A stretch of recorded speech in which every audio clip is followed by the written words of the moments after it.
नमस्कार।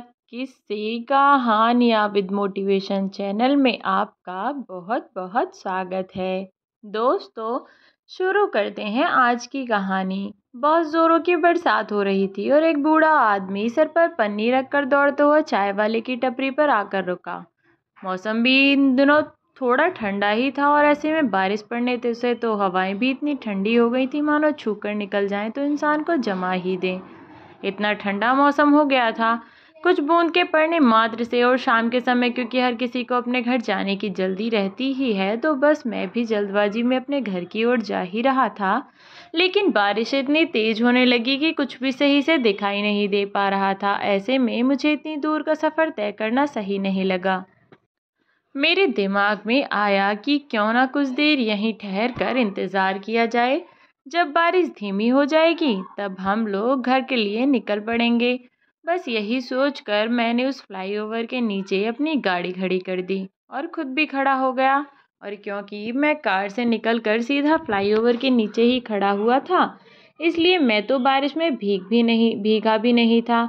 लेकिन कपड़े मैंने बहुत ही साधारण पहने हुए थे क्योंकि अभी तक कोई सर्दियों का मौसम नहीं था।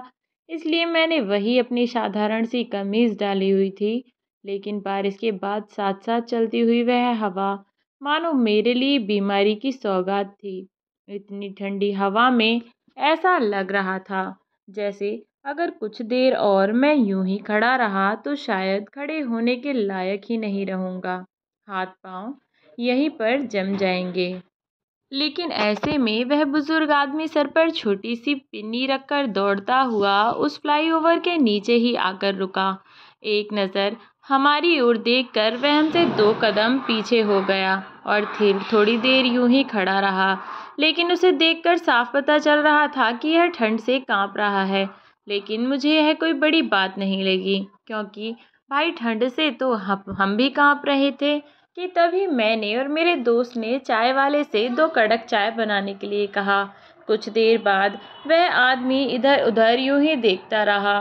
फिर जब उसे थोड़ी देर यूं ही खड़े खड़े और ज़्यादा सर्दी लगने लगी तो उसने चाय वाले से जाकर पूछा, बेटा, अगर तुम्हें कोई परेशानी ना हो तो क्या मैं तुम्हारी भट्टी के पास खड़ा होकर थोड़ी देर अपने हाथ सेक सकता हूँ जिसमें तुम अभी पकौड़ियाँ तल रहे हो। मैं बस तुम्हारी भट्टी के पास खड़ा रहूँगा, किसी सामान को नहीं छूऊंगा। मुझे थोड़ी गर्मी मिल जाएगी बेटा। चाय वाला शायद उसे जानता था। उसने उस बुजुर्ग आदमी से कहा, कोई बात नहीं बाबा, आप आराम से खड़े हो जाओ, यहाँ परेशानी की कोई बात नहीं है। आप यहाँ खड़े होकर आराम से अपने हाथ ताप लो और जब बारिश बंद हो जाए तब आराम से चले जाना। अभी तक अंधेरा नहीं हुआ था लेकिन सूरज ढलने लगा था और अभी तक बारिश बंद होने का नाम ही नहीं ले रही थी। फिर कुछ देर बाद वह बुजुर्ग आदमी अपने उस पिन्नी को लेकर वहां से आगे बढ़ने लगा तो उस चाय वाले ने पूछा, क्या हुआ बाबा, हाथ नहीं तापने? आपको अभी तो बारिश भी बंद नहीं हुई, अभी से कहाँ चल दिए? तब वह बुजुर्ग आदमी उस चाय वाले से बोला, बेटा, मेरी पत्नी की तबीयत थोड़ी ज़्यादा खराब है, बस उसके लिए कुछ दवाइयाँ लेने जा रहा हूँ। पता नहीं बारिश कब तक होती रहेगी। बारिश के चक्कर में मैं उसकी दवाइयाँ तो नहीं छोड़ सकता। बस बेटा, इसीलिए जा रहा हूँ। अच्छा ठीक है बाबा, अम्मा की दवाई लेकर आप आराम से जाओ। चाय वाले ने उस बुजुर्ग आदमी से कहा तो वह चला गया और वहीं रोड क्रॉस करके मेडिकल स्टोर से दवाइयाँ लेने लगा था। शायद क्योंकि मैं उससे काफ़ी दूरी पर था तो मुझे उसकी आवाज़ तो नहीं आ रही थी। लेकिन हाँ, मुझे यह ज़रूर दिखाई दे रहा था कि जब वह बुजुर्ग आदमी दवाई लेने पहुंचा तो मेडिकल स्टोर वाले ने दवाइयाँ निकाल कर तो दे दी, लेकिन फिर उस बुजुर्ग आदमी ने जब पैसे दिए तो मेडिकल स्टोर वाले और उस बुजुर्ग आदमी के बीच कुछ बहस हुई। बुजुर्ग आदमी ने उसके हाथ जोड़कर वह उससे बहुत देर तक मिन्नतें करता रहा, लेकिन मेडिकल स्टोर वाले ने दवाइयाँ वापस रख लीं। और जब वह बुजुर्ग फिर भी नहीं गया तो उस बुजुर्ग आदमी की दवाइयों का पर्चा लेकर उसने बाहर फेंक दिया, जिसे पकड़ने के लिए फिर से वह बुजुर्ग आदमी भागा और अब तक वह पर्चा पानी में भीग चुका था। जैसे ही वह बुजुर्ग आदमी उस पर्चे को उठाने लगा, पानी में बहकर वह पर्चा नाली में चला गया और वह बूढ़ा आदमी उस पर्चे को देखता रहा। उसने बहुत कोशिश की पर वह उस पर्चे को निकाल नहीं पाया। अब उस बुजुर्ग आदमी के चेहरे पर बेबसी और मायूसी साफ नजर आ रही थी। अब मैंने जब उस आदमी को इतनी परेशानी में देखा तो चाय वाले से मैंने उसके बारे में पूछना चाहा। तब चाय वाले ने कहा, क्या बताऊं भाई साहब, इन बाबा की बहुत लंबी कहानी है। कहते हैं ना कि आज के ज़माने में ना माँ बाप बड़ा ना भैया, सबसे बड़ा रुपया। तो यह बात बिल्कुल सच है साहब। इस बेचारे बूढ़े आदमी ने अपनी औलाद के लिए क्या कुछ नहीं किया, लेकिन किस्मत पर किसका जोर चलता है। आज देखो, बेचारे पाई पाई को मोहताज, दिन भर सड़कों पर यह कागज पेन बेचते फिरते हैं। उनसे ही जो पैसे मिल जाते हैं उनसे अपने घर का खर्चा चलाते हैं। कभी खाने को मिल जाता है तो कभी खाना भी नसीब नहीं होता। उनकी पत्नी बहुत ज़्यादा बीमार है, अभी बता तो रहे थे आपके सामने। बस उन्हीं के लिए दवाई लेकर जा रहे हैं। तब मैंने उस टपरी वाले से कहा, अरे भाई, दवाई लेकर कहाँ जा रहे हैं? मेडिकल स्टोर वाले ने उन्हें दवाइयाँ दी ही नहीं। उधर देखो, वह तो अपना पर्चा ढूंढ रहे हैं। जब उस चाय वाले ने उन बाबा की तरफ देखा तो वह समझ गया और बोला, साहब, लगता है कुछ परेशानी है। उसने तेज आवाज में उन बुजुर्ग को आवाज दी, अरे बाबा, क्या हुआ? अभी तक यहीं हो? दवाइयाँ लेकर नहीं गए? तब उन बाबा ने गौर नहीं किया और वह उस पर्चे को ढूंढते रहे। चाय वाला उन बाबा की ओर बढ़ा तो मैं भी उसके साथ बढ़ गया और दौड़कर वहां पहुंचा। चाय वाले ने मेरे सामने उन बाबा से पूछा कि बाबा, क्या हुआ, क्या ढूंढ रहे हो?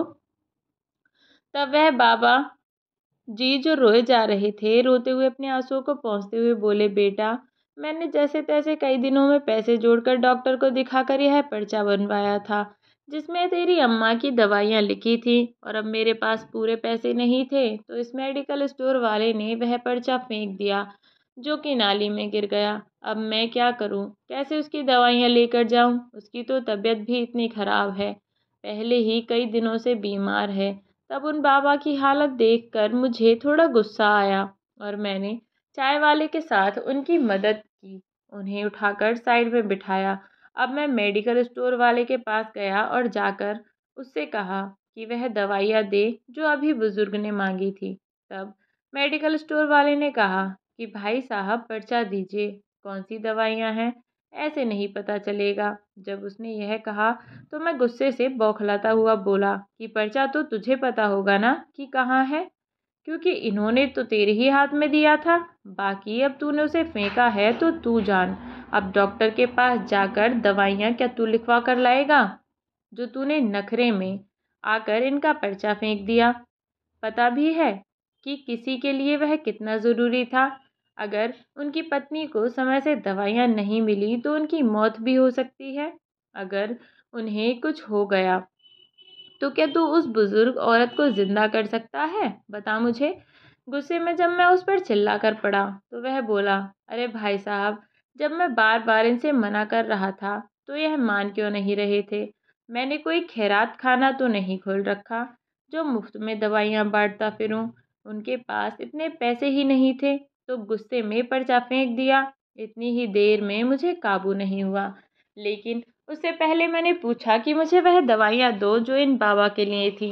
पैसे जितने भी कम पड़ रहे हैं वह मैं दे दूंगा। मैंने 500 रुपये उसके आगे रखे और दवाइयाँ मांगी तो वहाँ काम करने वाला एक लड़का पन्नी में बंधी हुई वह दवाइयाँ ले आया। मैंने उसे शुक्रिया कहा और वहाँ से चलने लगा। तभी वह मेडिकल स्टोर वाला बोला, पता कुछ होता नहीं है और चले आते हैं हिमायत लेने। अरे, मुफ्त में दवाइयाँ बांटता रहूँगा तो हो गया मेरा काम। पैसे के लिए ही तो यहाँ खड़ा हूँ, बिना पैसे के कैसे किसी को दवाइयाँ दे? गुस्सा आया तो फेंक दिया पर्चा। तब गुस्से में मैंने उसके गाल पर थप्पड़ लगा दिया। कॉलर पकड़कर मैंने उससे कहा कि इंसान को जब गुस्सा आए तो वह कुछ भी कर सकता है। बस वैसे ही अभी मुझे बहुत तेज गुस्सा आया और इसलिए मैंने तुझे थप्पड़ लगा दिया। माफ़ करना भाई, गलती हो गई। इतना कहकर मैं वहाँ से चल दिया। आगे बढ़कर उन बाबा को उठाया और उन्हें वह दवाइयाँ पकड़ाईं। उन दवाइयों को देखकर खुशी के मारे उन बाबा की आंखों से आंसू आ गए और वह मेरे पैरों में गिर पड़े। मेरे हाथ जोड़ते हुए मेरे पैरों में गिरकर मुझे शुक्रिया करने लगे। तब मैंने उन्हें उठाया और कहा कि बाबा, कोई बात नहीं, आप मुझे बताइए कि आपको कितनी दूर जाना है, मैं आपको छोड़ दूँगा। तब उन्होंने मुझसे कहा कि नहीं बेटा, मुझे तो बहुत दूर जाना है, मैं खुद चला जाऊँगा। तब मेरे कई बार कहने पर वह मेरे साथ चलने को तैयार हो गए। मैं उन्हें लेकर अपने दोस्त के साथ उस जगह पहुँचा जहाँ वह रह रहे थे। मैं थोड़ा आगे बढ़ा, उन्हें गाड़ी में बिठाया और चल पड़ा। जब हम 1 डेढ़ किलोमीटर चल दिए तो उसके बाद उन बाबा ने सड़क के किनारे ही गाड़ी रोकने को कहा। मन में एक डर भी था, क्योंकि आजकल क्राइम इतना ज़्यादा है कि समझ नहीं आता। लेकिन उन बाबा की स्थिति देखकर मुझे लगा कि एक बार मुझे देख कर आना चाहिए कि यह कहाँ रहते हैं।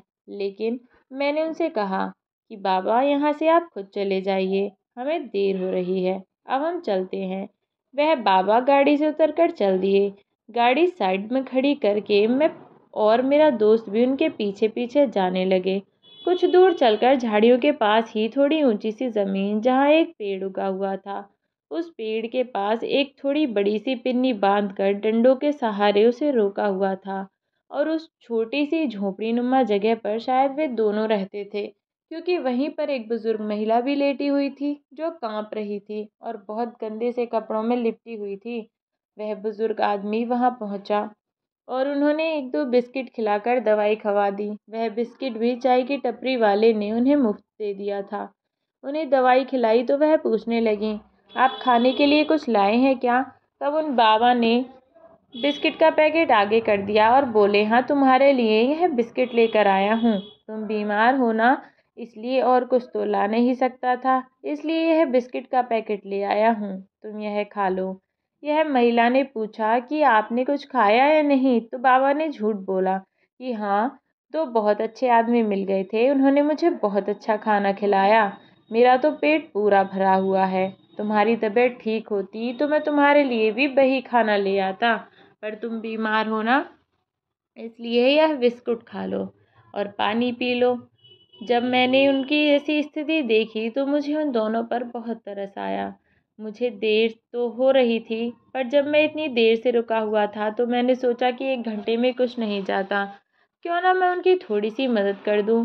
मैंने अपने दोस्त को कहा कि हम दोनों थोड़ा सा लेट घर चलें, तो उसे कोई परेशानी तो नहीं है। उसने भी मना किया। तो मैं और मेरा दोस्त अब फिर उन बाबा के पास पहुँचे और उन बाबा से पूछा कि बाबा, आखिर आप यहाँ कैसे? आपके बच्चे बच्चे नहीं हैं क्या, जो आप यहाँ ऐसे रहते हैं? तब उन बाबा ने बताया कि बेटा, मैं और मेरी पत्नी अपने बच्चों के साथ में ही रहा करते थे। हमारे 2 बेटे हैं और दोनों बेटे पढ़े लिखे हैं। बचपन से जिन बच्चों को पाल पोस कर इतना बड़ा किया, बुढ़ापे में उन्होंने ही लात मार कर घर से भगा दिया।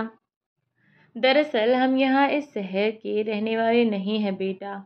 हम दोनों तो यहाँ से 50 किलोमीटर दूर स्थित एक गांव में रहा करते थे और हमारे 2 बेटे थे। जब बच्चे बड़े हुए तो हमने उनको अच्छे से अच्छी पढ़ाई लिखाई कराई, जो कि सभी माँ बाप करवाते हैं।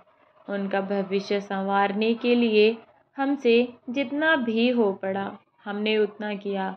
जब उनकी पढ़ाई लिखाई पूरी हो गई तो दोनों बेटों ने अच्छी नौकरियां लगा ली। उनकी नौकरियां इसी शहर में थीं।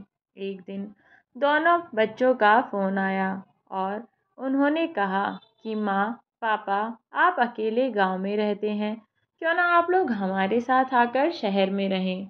गांव वाली ज़मीन को बेच देते हैं, आप यहीं शहर में आकर रहिए। मैं अपनी पुश्तैनी ज़मीन को बेचना नहीं चाहता था, इसलिए मैंने उनसे मना कर दिया कि बेटा, गांव में ज़मीन रहेगी तो कम से कम हमें किसी के आगे हाथ फैलाना तो नहीं पड़ेगा। मजबूरी में कभी ज़रूरत पड़ जाए तब यह ज़मीन काम आ सकती है। तब मेरे बेटों ने बहुत कोशिश की, तरह तरह की बातें बनाई, लेकिन मैं ज़मीन बेचने को तैयार नहीं हुआ। फिर गर्मियों की छुट्टियों में दोनों बेटे अपनी पत्नियों और बच्चों को लेकर गांव आए। वह भी 2-3 दिन की छुट्टियां लेकर आए थे। बच्चों के घर आने से घर में खुशी भरा वातावरण था। जिस घर में जहाँ सिर्फ मैं और मेरी पत्नी रहा करते थे, आज चारों ओर बच्चों की आवाज़ आ रही थी। यह सब देखकर बड़ा अच्छा लग रहा था। अब मैं और मेरी पत्नी दोनों ही बहुत खुश थे। तब एक दिन बेटे को किसी का फ़ोन आया। बेटे ने कहा कि हाँ ठीक है, मैं अपने परिवार में सबका इंश्योरेंस करवा लेता हूँ। मैंने उससे पूछा तो उसने मुझे बताया कि पिताजी, जीवन बीमा वालों का फ़ोन था। मैं अपना और छोटे का दोनों का बीमा करवा रहा हूँ।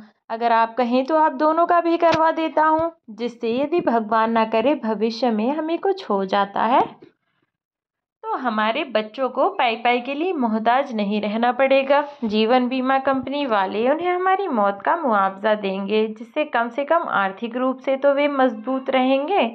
मैंने बेटे की बात को समझते हुए हामी भर दी और फिर मैंने अपना और अपनी पत्नी का भी बीमा करवा लिया। अब बेटे और बहू 2 ही दिन बाद वहां से वापस आ गए। मुझे नहीं पता था कि वास्तव में क्या हो रहा है। 2-3 दिन में वो लोग वापस आ गए थे। कुछ दिन पहले एक बार बड़ा बेटा अपने दोस्त को लेकर घर आया था, लेकिन मुझे नहीं पता था कि वास्तव में वह उनका दोस्त नहीं है, बल्कि कोई और ही है। कुछ दिन बाद हमारे घर पर कुछ और लोग अपना सामान लेकर आए और बोले कि आपको यह घर खाली करना होगा। यह घर हमने खरीदा है।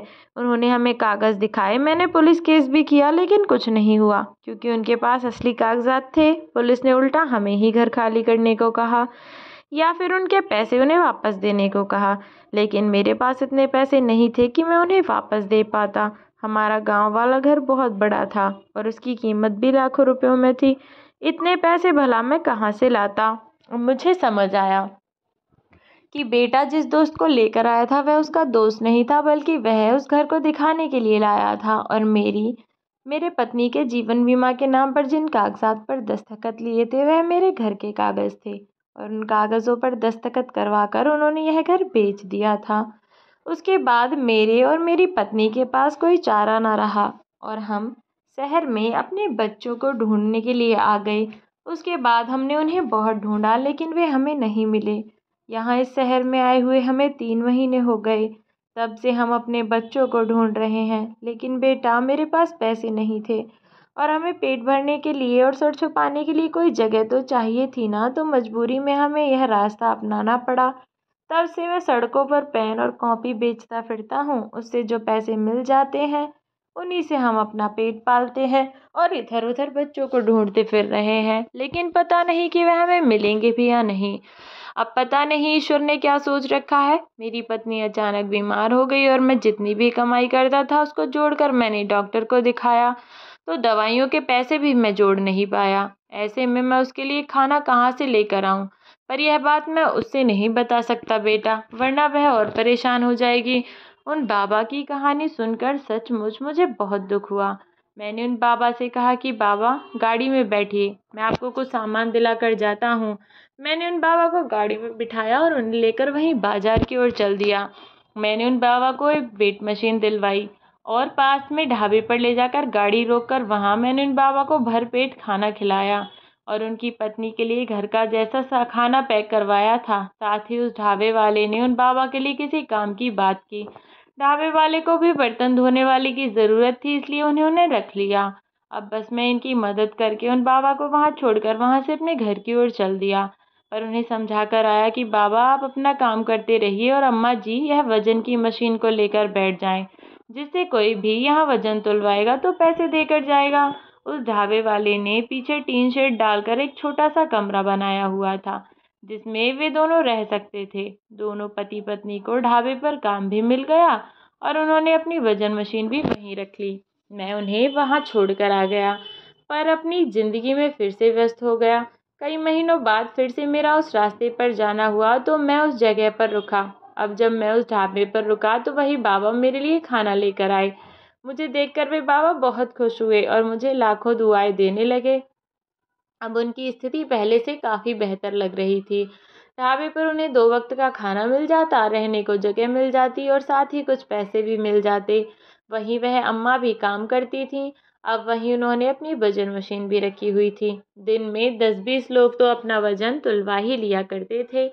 आखिरकार अब वे दोनों अपना एक अच्छा जीवन व्यतीत कर रहे थे। आज अम्मा की स्थिति भी बहुत बेहतर थी। उनकी शारीरिक स्थिति देखकर मुझे बहुत बड़ी खुशी हुई कि आखिरकार मेरी एक छोटी सी कोशिश से उन दोनों की ज़िंदगी में कितना बड़ा परिवर्तन आया। अब बस मैं यही कोशिश करता हूँ कि मुझसे जितना बन पड़े मैं ज़रूरतमंदों की मदद कर सकूँ। और एक ना एक दिन मुझे पूरी उम्मीद है कि उन बाबा को न्याय ज़रूर मिलेगा और उनके बच्चों को उनके कर्मों की सज़ा भी, क्योंकि ईश्वर के घर देर है अंधेर नहीं। और जो बच्चे अपने माँ बाप को खून के आंसू रुलाने में कमी नहीं छोड़ते, ऐसे बच्चे जीवन में कभी खुश रह ही नहीं सकते। अपने माँ बाप को दुख देने से पहले अपने भविष्य के बारे में सोच लेना बहुत ज़रूरी है, क्योंकि आज जिस स्थिति में उनके माँ बाप थे और उन्होंने उन्हें धोखा दिया, कल को वह भी इस स्थिति में होंगे और उन्हें यह अकल तब आएगी जब उनके बच्चे उन्हें धोखा देंगे। तो दोस्तों, कैसी लगी आपको आज की कहानी? कमेंट बॉक्स में बताना बिल्कुल ना भी भूलें। मिलती हूँ ऐसी ही एक नई कहानी के साथ, तब तक के लिए बाय बाय।